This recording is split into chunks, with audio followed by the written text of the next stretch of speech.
Hello दोस्तों, veterans नमस्कार। मैं आपको बताना चाहूँगा कि 3 और 4 तारीख को खास करके 98% से ज़्यादा लोगों ने जो ज्ञापन दिया था जिला कलेक्टरों को 3 तारीख को दिया था और उसके बाद 4 तारीख को भी हमारे पूर्व सैनिकों ने अपना वो दिया है। तो मैं इन सबको एक जगह करने के लिए अपने वीडियो डालता रहा हूं और ये सारी की सारी जानकारी मुझे यूनाइटेड फोरम ऑफ एससीओज, जेसीओज, एनसीओज और ओआरस उनके उस पर व्हाट्सएप ग्रुप में मिल रही हैं, जो नया फोरम बना है अभी, जिसको लीड वीर बहादुर सिंह जी कर रहे हैं। अब ये मुझे पता नहीं कि ये सारे तो उनके साथ नहीं है, उसमें से जो है 17-18 सैनिक संगठन ही आए थे 12 तारीख को, और कौन कौन जोड़ लिए उसमें मुझे ये भी पता नहीं। हाँ, लेकिन ये सारी जानकारियां मुझे वहां से मिल रही हैं और किस किस कोने में कहां कहां कौन कौन सा प्रदर्शन हुआ है वो मैं डाल रहा हूं और आज भी मैं डाल रहा हूं। सबसे बड़ी बात यह निकल करके आई, ज्ञापन गए 3 प्रकार के ज्ञापन गए। एक तो जो यूनाइटेड फोरम का गया, जो एक्चुअली में originally voice of experience society का था। एक साहब का सैनिक संघर्ष समिति का ज्ञापन गया और बहुत बड़ी मात्रा में यानी 60-70% से ज्यादा जो ज्ञापन गए हुए हैं वो जो सैनिक संगठन हैं उनके अपने खुद के ज्ञापन गए हुए हैं। यानी 3 प्रकार के ज्ञापन गए सैनिक संगठनों के स्वयं के, एक साहब का सैनिक संघर्ष समिति का और एक गया हुआ है इसका the voice of experience society का, यानी वो यूनाइटेड फोरम के नाम से गया हुआ है। अब इनके उनमें कुछ बिंदु मिलते हैं, कुछ बिंदु अलग अलग हैं। अब यहां मैंने सारा एक से इसलिए जा रहा हूं कि हमारे जो एक्सर्स मैंने उनको ये पता चल सके यूट्यूब पर कि कम से कम कौन कौन सा कहां से गए, और ये जितना भी पेपरों में निकला हुआ है, जितने भी वीडियो बने हुए हैं, ये सारा का सारा श्रेय उन सैनिक संगठनों को जाता है जिसमें उन्होंने भाग लिया है। तो पहला आता है पूर्व सैनिक संघ राजगढ़ का है। दूसरा भी मांगों को लेकर पूर्व सैनिक रैली कलेक्टर को दिया ज्ञापन, ये भी राजगढ़ के ही हैं और ये बहुत बड़ी मात्रा में इकट्ठे होकर के अपना ज्ञापन दे करके आए हुए हैं।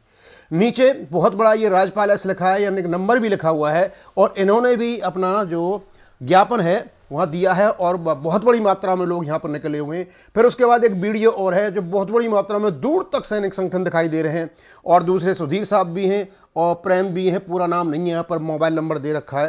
तो मैं सारा इसलिए डाल रहा हूं, लेकिन एक बार और साथ में बताना चाहूंगा, मैं एक एक्स सर्विसमैन हूं। मैं अच्छा काम करूंगा तो एक्स सर्विसमैन के लिए करूंगा, और कोई ऐसा काम करूंगा जो फ्रॉड टाइप होगा वो भी एक्स सर्विसमैन के लिए ही होगा। यानी मैं कोई गलत काम करता हूं तो सिर्फ ये नहीं आएगा दीवान सिंह है उसमें ये आएगा कि उस एक्स सर्विसमैन ने ये किया, यानी मैं सारे के सारे को या तो बदनाम करूंगा या प्रशंसा कराऊंगा। यानी एक भेड़ जो होती है, एक जो मछली होती है, वो सारे तालाब को गंदा कर देती है। अभी हम उसमें देख रहे थे जो यूनाइटेड फोरम है उसमें कुछ ऐसे कमेंट्स आ रहे हैं कि जो जंतर मंतर पर बैठे हुए लोग हैं इन्होंने 2 एड्रेस से पैसा कलेक्ट किया है। एक रजिस्टर्ड एड्रेस से किया हुआ है तरन तारण का, दूसरा इन्होंने जो जंतर मंतर स्थल है वहां से किया हुआ है।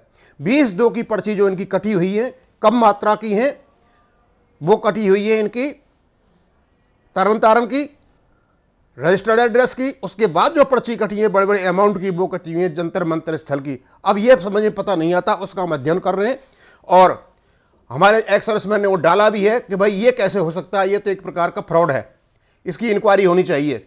हम उसको बताएंगे पूरा, पहले भी हमने डाला था कि वो कहते थे 100-200 रुपये लेते हैं, 100-200 ज़्यादा लेते हैं, लेकिन आज एक नई चीज़ का पता चला कि इनकी 2 प्रकार की पर्ची हैं। यानी 20-2 को जब इनको अनुमति मिली हुई थी उस समय इनकी पर्ची रजिस्टर्ड ऑफिस की है, उसके बाद इनकी जो पर्ची है अनरजिस्टर्ड ऑफिस की है। इसका मतलब ये हुआ कि इन्होंने बाद में पर्ची कैश के लिए छपवाई हुई है।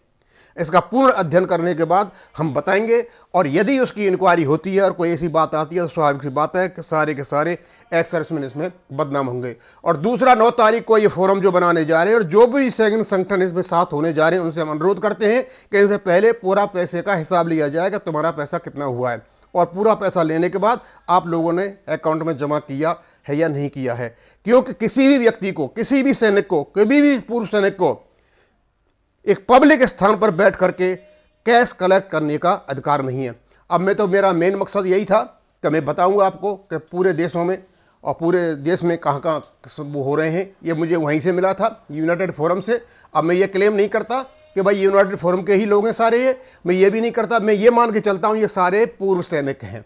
पूर्व सैनिक के हिसाब से मैं इसको यहां पर डाल रहा हूं। मैं किसी का बड़ाई नहीं कर रहा कि ये उसका है, ये उसका है, बस ये है ये सारे पूर्व सैनिक हैं, अपने अपने इनके संगठन है, और इन्होंने पूरी जो एकता दिखाई हुई है पूरे देश में, और पूरे देश में जो इन्होंने ये ज्ञापन दिए हुए वो एक दर्शनीय जगह है। बस मैं इसको यहीं खत्म करूंगा। थैंक यू, धन्यवाद।